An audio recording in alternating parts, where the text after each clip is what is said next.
Sveiki, sveiki, mīļie draugi! Ar jums ir dr. Jāna Janovska, un šodien es esmu šeit, lai dotu komentāru par vispār omegām, kāpēc mēs viņus lietojam, kāpēc tas ir nepieciešams.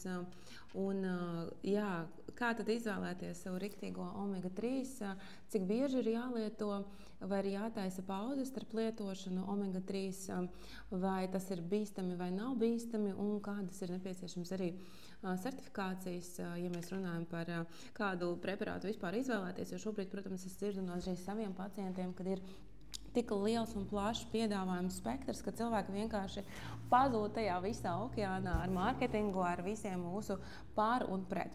Aiziet! Tātad, kāpēc mēs vispār lietojam un pērkam omegas? Vai tas ir trends, vai tas ir tiešām nepieciešams mums visām?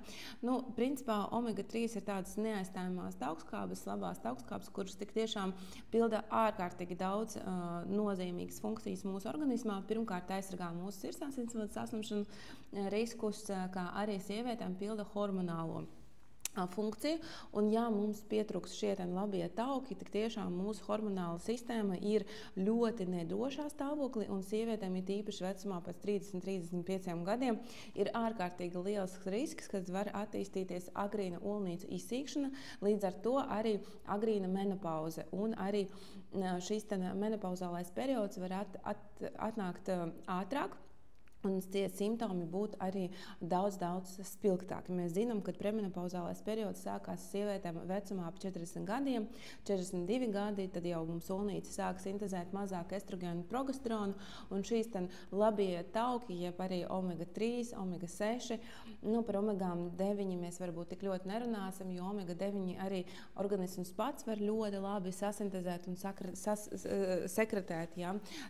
Līdz ar to mēs vairāk runājam arī par šīm attiecībām omega-3, omega-6, kas principā jābūt 1:16. Pārsvarā mūsdienu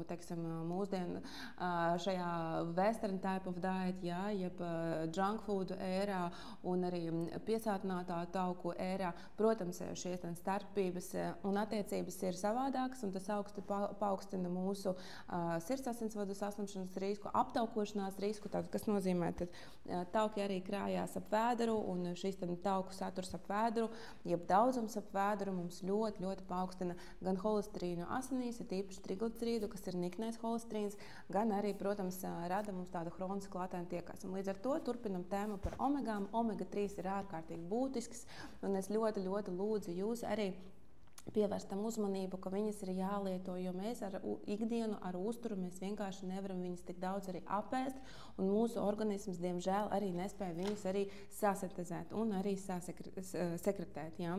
Un priekšrocības ir tādas, ja mēs skatāmies, teiksim, kādu zivju eļu ir jāiegādājās, ja, piemēram, vidējai cenai jābūt aptuveni 15 līdz 40 eiro mēnesī. Tas ir tāds diapazons, normāls diapazons, cik jāmaksā zivju eļai mēnesī.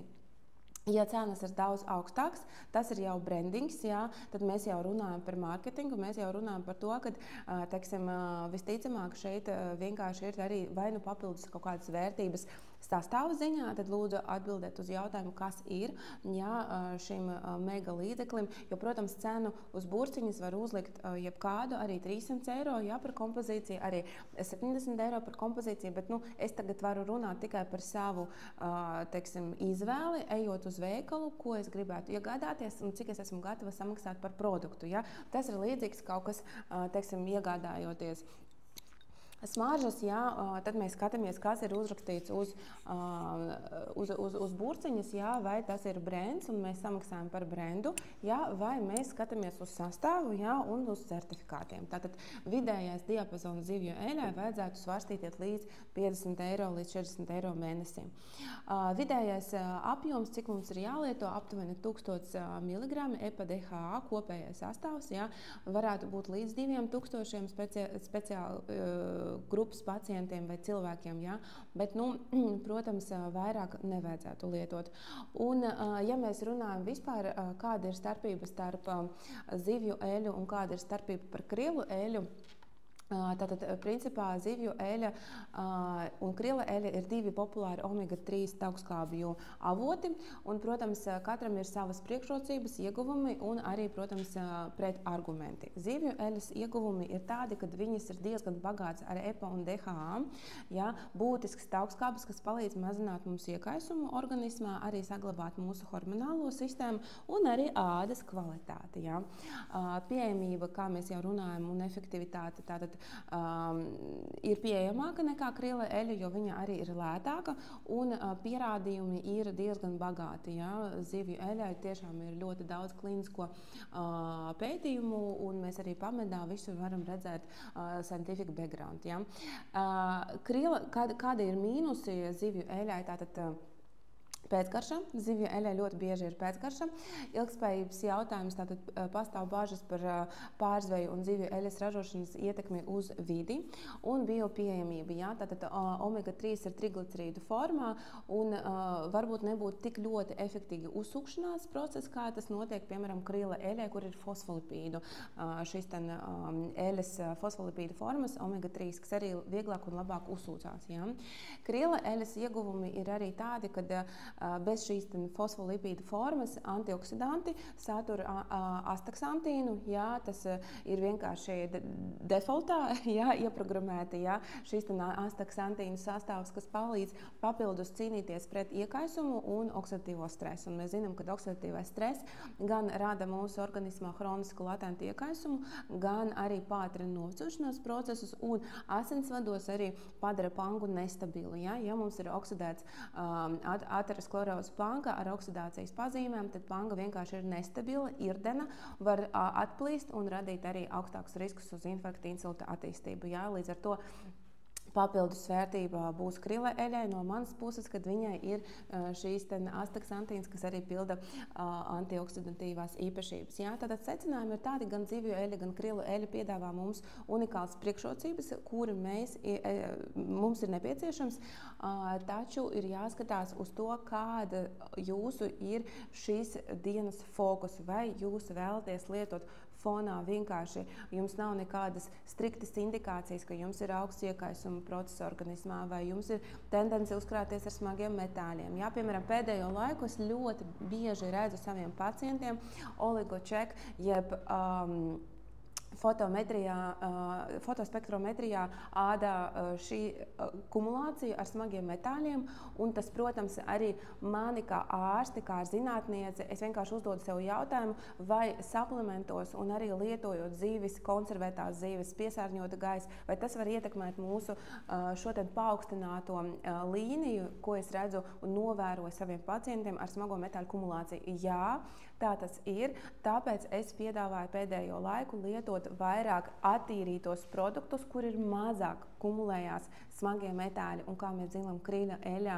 nekumulējās smagie metāļi, vienkārši šajās sīkās, mazās, augstos ūdeņos peldošās karmelītēs, jeb krevetēs, tur vienkārši nekumulējas tie smagie metāļi. Tāpēc jums pašiem ir jāizvērtē, ko jūs vēlaties lietot, vai no omega-3 no zivīm, jā, kur nav skaidrs, vai ir paaugstināts risks smago metāļu kumulācija vai nav, vai krila eļļa, kur defaultā ir šis risks mazāk. Krila eļļa ir arī dārgāka, līdz ar to šeit jāsaprot, ka vidējā cena varētu būt mēnesī no 30 eiro līdz 70 eiro, un tik tiešām jālieto regulāri katru dienu. Parasti, tā kā tās ir neaizstājamās augstskābes, tad mums ir jālieto ilgstoši, jā, un, protams, pamats ir jūsu uzturs. Mēs varam to uzņemt ļoti labi arī ar vidusjūras tipa diētu, Mediterranean type of diet. Tas nozīmē, ka jūs vienkārši ēdat 4-5 reizes nedēļā zivju produktus, līdz ar to jums ir gan dabiskais avots ar zivju produktiem, zivju izcelsmes produktiem, kuriem ir jābūt kvalitatīviem,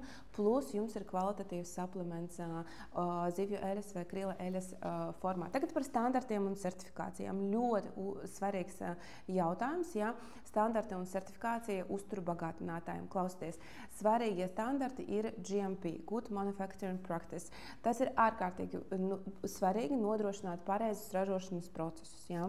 Neatkarīgā testēšana. Tātad ir vairākas laboratorijas, kuras veids šo NSF, OSP, Verified vai Informed Choice. Ja? Tātad šī neatkarīgā testēšana ir ārkārtīgi būtiska, ja? Jo viņš arī parāda mums certificēt tīrību, piesārņojumu daudzumu, stiprumu un piesārņojuma neesamību. Ja? Tas ir ārkārtīgi būtiski tad, kad mēs lietojam jebkādu no suplementiem. Ja?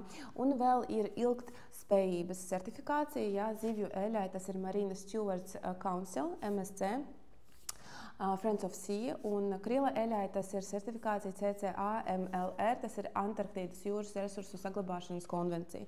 Ja, bez GMO un alergēniem nodrošina, ka nav ģenētiski modificēti organismi vai alergēni, piemēram, sojas vai glutēni. Ja, tas arī ir būtiski, ir tīpaši cilvēkiem ar hipersensitivitāti, ar astmām, ar autoimūniem, tiroidītiem, ar dažādiem autoimūniem procesiem, reaktīviem artrītiem, ja, čūlainu kolītu, krona slimību, iekaisīgu zarnu slimībām. Tas ir ārkārtīgi būtiski, ja, kādu preparātu jūs izvēlaties.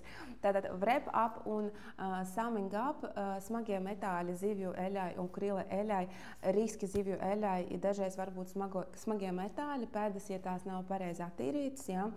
Regulas augsta kvalitatīva uzturu bagātinātāji tiek molekulāri destilēti, lai noņemtu smagos metāļus. Ja. Tas notiek arī zivju eļas attīrīšanas procesā.